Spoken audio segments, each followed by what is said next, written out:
Picture two electric cars parked next to each other. Same size, same category, same basic set of features, a compact electric SUV, the kind of car millions of families actually buy. One is built by a household name legacy automaker with a century of engineering history behind it. The other is built by BYD, a company most Americans couldn't have named 5 years ago. The BYD version costs roughly 40% less. Not a small discount. Not a limited time incentive. A structural, sustained price gap that legacy automakers have looked at, run the numbers on, and concluded they genuinely cannot match without losing money on every single unit they sell.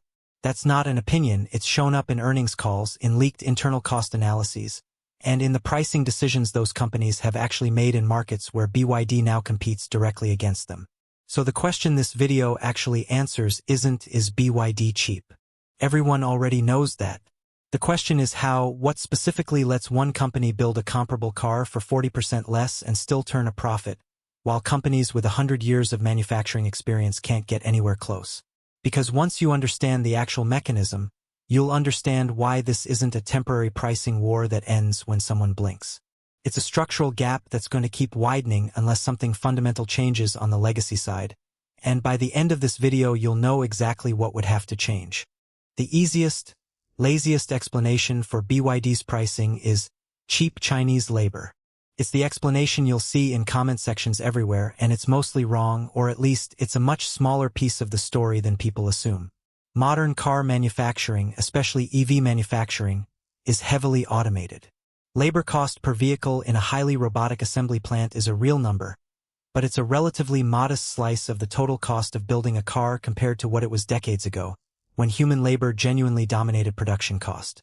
The bigger cost buckets in a modern EV are the battery, the raw materials, the components sourced from suppliers, and the enormous fixed costs of running the factory itself. If labor were the whole story, the price gap between BYD and legacy automakers wouldn't be anywhere close to 40%. Labor's share of total vehicle cost simply isn't large enough to produce a gap that size on its own. The real gap comes from a handful of structural advantages that compound on top of each other, and none of them are simply workers get paid less. BYD controls its own battery supply chain end-to-end in a way essentially no Western automaker does. BYD's factories were built from scratch around EV-specific, part-consolidated manufacturing rather than retrofitted from gasoline car plants. BYD benefits from an enormous, hyper-competitive domestic supplier ecosystem that Western automakers don't have access to at the same price or speed.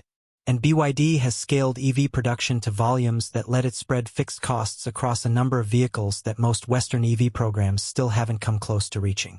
Stack those four things on top of each other, and a 40% gap stops looking mysterious. It starts looking like the predictable outcome of a company that built its entire cost structure around EVs from day one, competing against companies still carrying the cost structure of a gasoline car industry that's a century old. This is the single biggest piece of the puzzle, and it's the one legacy automakers have the hardest time replicating quickly, because it took BYD roughly 2 decades to build. Here's the crucial detail almost nobody outside the industry knows. BYD didn't start as a car company. It started as a battery manufacturer, building rechargeable batteries for consumer electronics back in the 1990s, long before it ever built its first car. That means by the time BYD moved into vehicles, it already had deep, in-house expertise in battery chemistry, cell manufacturing, and battery pack engineering that most car companies had to acquire from scratch or license from outside suppliers. Most Western automakers buy their EV batteries from a small handful of third-party battery manufacturers, companies that specialize in battery cells but don't build cars themselves. That arrangement means every battery pack a Western automaker installs carries the supplier's profit margin baked into the price, on top of the automaker's own margin on the finished vehicle. It also means the automaker has less direct control over battery cost, battery chemistry choices, and battery supply reliability. They're dependent on a separate company's production schedule and pricing decisions. BYD builds its own battery cells in its own factories using its own proprietary chemistry. Most notably its Blade battery design, a structural lithium iron phosphate battery that's both cheaper to produce than the nickel and cobalt heavy batteries many competitors rely on, and safer, thanks to a cell shape and internal structure that reduces fire risk in testing compared to more energy-dense but less stable chemistries. Because BYD makes the battery in-house, There's no separate supplier margin stacked on top. Because the battery uses cheaper, more abundant raw materials than nickel and cobalt-heavy alternatives, the raw material cost itself is lower. And because BYD controls the entire chain from raw battery materials to finished vehicle, they can optimize costs at every single step instead of negotiating with an outside supplier who has their own profit target to hit.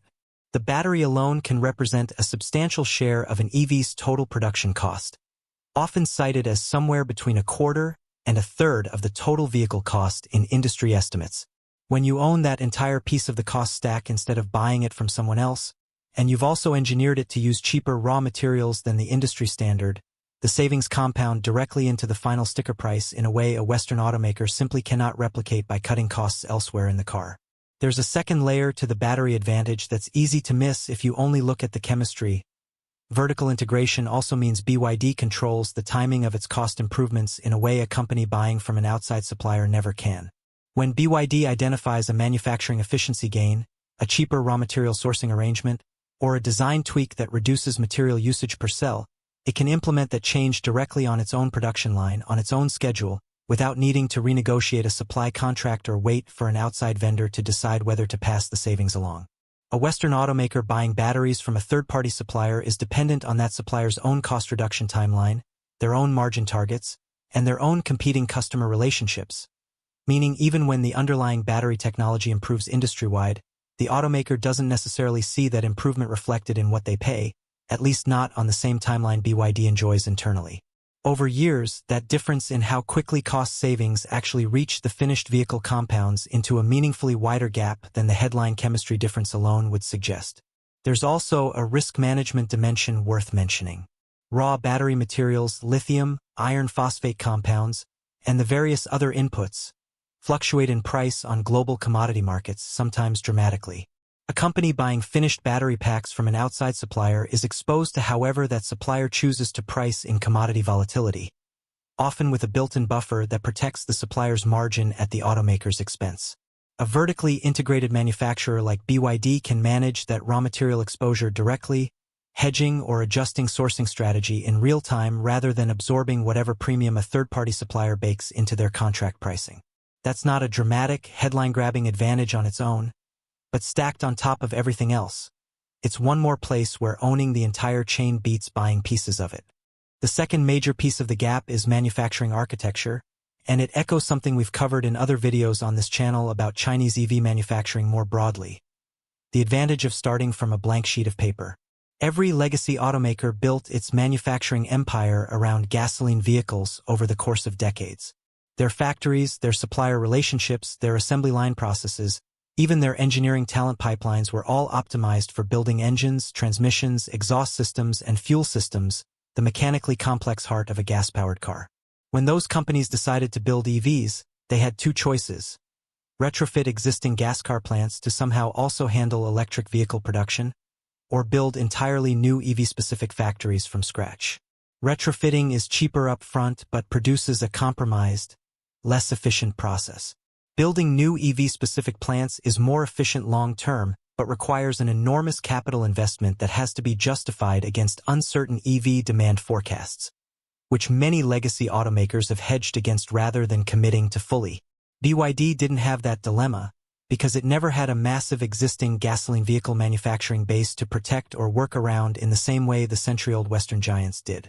It could build EV-specific factories using part consolidation techniques like large-scale aluminum casting for structural components, integrated battery chassis designs, and highly automated final assembly optimized specifically for electric drivetrains rather than the far more mechanically complex internal combustion engine and transmission. Fewer parts, fewer assembly stations, fewer separate suppliers to coordinate, all of which reduces both the capital cost of running the factory and the labor hours required per vehicle, independent of what anyone gets paid per hour. There's also a speed-to-market advantage that compounds the cost advantage over time. Because BYD's factories and design processes are built specifically for EVs, the company has been able to launch new models and refresh existing ones considerably faster than most legacy competitors, whose product development cycles were built around the much longer gasoline vehicle development timeline. Faster model cycles mean BYD can adapt to falling battery costs, improved manufacturing techniques, and shifting consumer preferences more quickly, keeping their cost structure closer to the cutting edge rather than locked into assumptions made years earlier. Section 4. The domestic supplier ecosystem. Nobody else has 1330 to 1700 hours. Here's a piece of the story that gets far less attention than batteries or factories, but industry analysts increasingly point to it as one of the most durable parts of BYD's and Chinese EV manufacturing broadly cost advantage, the sheer density and competitiveness of the domestic supplier base surrounding it. Over roughly the past 15 years, China built out an enormous, hyper-competitive ecosystem of component suppliers specifically serving the EV industry. Companies making everything from electric motors and power electronics to specialized EV-grade wiring, sensors, and battery materials. That ecosystem developed at a scale and pace that doesn't really exist anywhere else in the world, because it was built alongside deliberate, sustained government industrial policy specifically targeting EV supply chain development, combined with genuinely fierce competition between dozens of domestic suppliers all fighting for contracts from BYD and its Chinese EV competitors. What that density produces in practice is twofold. First, extremely competitive component pricing, because a manufacturer sourcing EV parts in that ecosystem can typically choose between many qualified suppliers bidding against each other, rather than depending on one or two established Western suppliers with far less competitive pressure on their pricing. Second, extremely short supply chain distances. Many of BYD's component suppliers are located within a relatively short distance of its major assembly plants, dramatically reducing shipping costs, shipping time, and the inventory buffer needed to protect against supply disruptions, compared to a Western automaker sourcing specialized EV components from suppliers scattered across multiple continents. Western automakers trying to replicate this can't simply decide to build an equivalent supplier ecosystem overnight. This kind of dense, competitive industrial cluster took the better part of 2 decades of sustained investment and policy support to develop, and reconstructing anything comparable outside China would require a similarly long runway, similar policy commitment, and enormous capital, none of which can be conjured into existence in response to a single quarter's competitive pressure. There's a compounding effect here too, related to knowledge and iteration speed rather than just pricing. When a dense cluster of specialized suppliers all sit close together and all serve multiple competing EV manufacturers simultaneously, engineering knowledge and manufacturing best practices tend to spread through that ecosystem faster than they would across a more geographically scattered, less densely competitive supplier base. A manufacturing improvement discovered by one supplier serving multiple EV makers in that ecosystem tends to propagate to competing manufacturers faster, because suppliers are incentivized to offer their best, most current techniques to whichever customer will buy the most volume, rather than being locked into an exclusive, slower-moving relationship with a single automaker. That's a subtler advantage than raw pricing, but over a decade of compounding, faster-spreading manufacturing knowledge across an entire ecosystem produces real, measurable cost and quality improvements that a more fragmented Western supply chain has struggled to match at the same pace. The fourth piece of this is simpler to explain but just as important: raw production scale and what scale does to fixed costs. Building a car factory, developing a new vehicle platform, and setting up a battery production line all involve enormous upfront fixed costs. The kind of costs that don't change much whether the factory produces 10,000 vehicles a year or a million. Spread across a million vehicles, those fixed costs add a relatively small amount to each individual car's price. Spread across a much smaller production run, the same fixed costs add a dramatically larger amount per vehicle, because there are fewer vehicles to absorb them. BYD has scaled EV and hybrid production to volumes that, in recent years, have put it among the largest electric and plug-in vehicle manufacturers in the world by units sold, competing directly with, and at times surpassing, established global leaders in electrified vehicle sales. That scale means BYD's fixed manufacturing and development costs get spread across a genuinely enormous number of vehicles, driving the fixed cost portion of each car's price down substantially. Most Western automakers' dedicated EV programs, by contrast, are still operating at meaningfully smaller production volumes than their combined gasoline vehicle output, in part because consumer EV demand growth in Western markets has been slower and choppier than early industry projections expected, and in part because many legacy automakers hedged their EV investment specifically to avoid overcommitting capital to a still uncertain transition. Smaller volume means those fixed costs get spread across fewer vehicles, which pushes the per-vehicle cost up, compounding on top of the battery and manufacturing disadvantages already covered, rather than offsetting them. Scale also creates a second, less obvious advantage that compounds over time. purchasing leverage on the raw materials and components that even a vertically integrated manufacturer still needs to buy from outside sources, things like specialized semiconductors, certain rare earth materials for electric motors, and specialty glass or tires. A manufacturer negotiating supply contracts at BYD's volume can typically secure better per-unit pricing than a competitor negotiating for a fraction of that quantity, simply because suppliers value the certainty and size of a larger, more predictable order book, and are willing to offer meaningfully better terms to secure it. That leverage doesn't show up as dramatically in any single cost category, but it quietly improves the economics of nearly every purchase component across the entire vehicle, on top of the battery and manufacturing advantages already discussed. There's also a research and development angle tied to scale that's worth mentioning. Spreading R&D costs, the engineering work behind new battery chemistries, new manufacturing techniques, new vehicle platforms, across a much larger production volume means each individual vehicle absorbs a smaller slice of that R&D investment. A legacy automaker developing a new EV platform for a smaller expected production run has to recoup that same multi-billion-dollar development cost across far fewer vehicles, which either compresses their profit margin on each one or forces a higher sticker price to compensate. That's one more way scale advantages compound rather than operating independently of each other. Batteries, factories, suppliers, and volume all reinforcing the same widening gap simultaneously instead of each acting alone. Now, the part responsible coverage of this topic has to include, because they can't compete, is a strong claim that deserves real scrutiny rather than just repeating it as fact. First, the 40% figure, wherever it comes from in any specific comparison, is almost certainly comparing specific vehicle segments and specific markets, not a blanket, universal gap across every single vehicle category everywhere. Price gaps vary significantly by vehicle size, market region, and local tariff and regulatory environment. In markets where import tariffs on Chinese EVs are high, much of that manufacturing cost advantage gets absorbed or erased before it ever reaches the sticker price a consumer sees. A gap that looks enormous in one market comparison can look considerably smaller, or even disappear once tariffs, shipping, and local market conditions are factored in elsewhere. Second, can't compete is a snapshot of the current moment, not a permanent verdict. Several legacy automakers have publicly committed to bringing battery production in-house, building new EV-specific factories, and restructuring supplier relationships specifically to close this exact gap. Efforts that are already underway even if they haven't yet closed the price gap in showrooms. Manufacturing cost structures do change over multi-year timelines when companies commit real capital to changing them. It's slow and it's expensive, but currently can't compete and will never be able to compete are meaningfully different claims, and conflating them risks overstating how permanent this moment actually is. Third, it's worth being honest that price isn't the only axis competition happens on.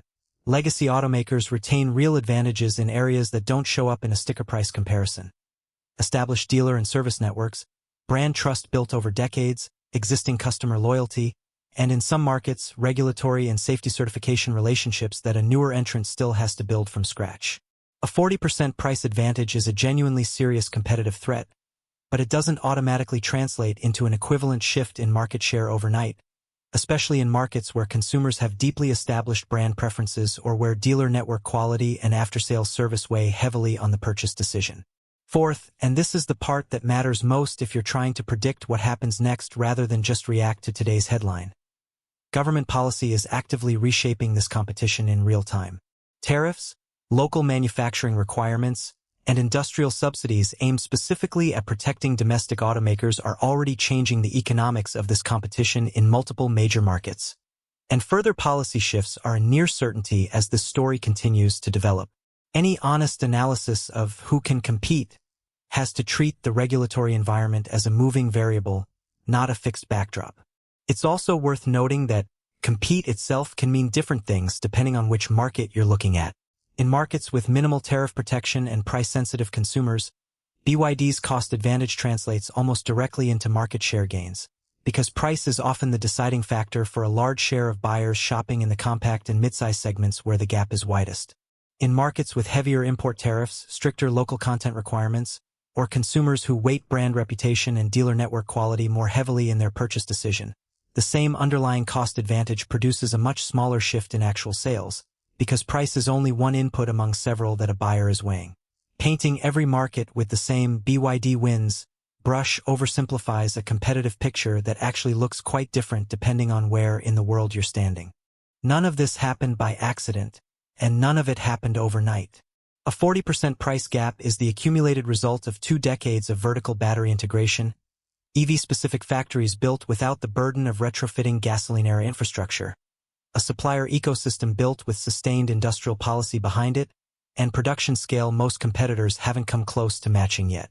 The uncomfortable truth for legacy automakers is that none of those 4 advantages can be closed with a single product announcement or a one-quarter cost-cutting push. They're structural, they took years to build, and closing the gap will take years of sustained investment, not a press release. The reassuring truth, if you're a legacy automaker or just watching this play out, is that markets and policy environments are dynamic and can't compete right now has closed before in other industries when companies committed the capital and the time to actually change their cost structure rather than just react to the headline. Whether this gap keeps widening or starts closing over the next 5 years depends less on any single quarter's pricing news and more on which side blinks first. The legacy automakers finally committing to the multi-billion-dollar restructuring this gap actually demands, or governments stepping in with enough policy protection to buy those automakers the time they need. If you want the next video in this series, I'm breaking down exactly which legacy automakers have made the most credible progress toward closing this gap so far, and which ones are still furthest behind. Subscribe if you want that one when it drops.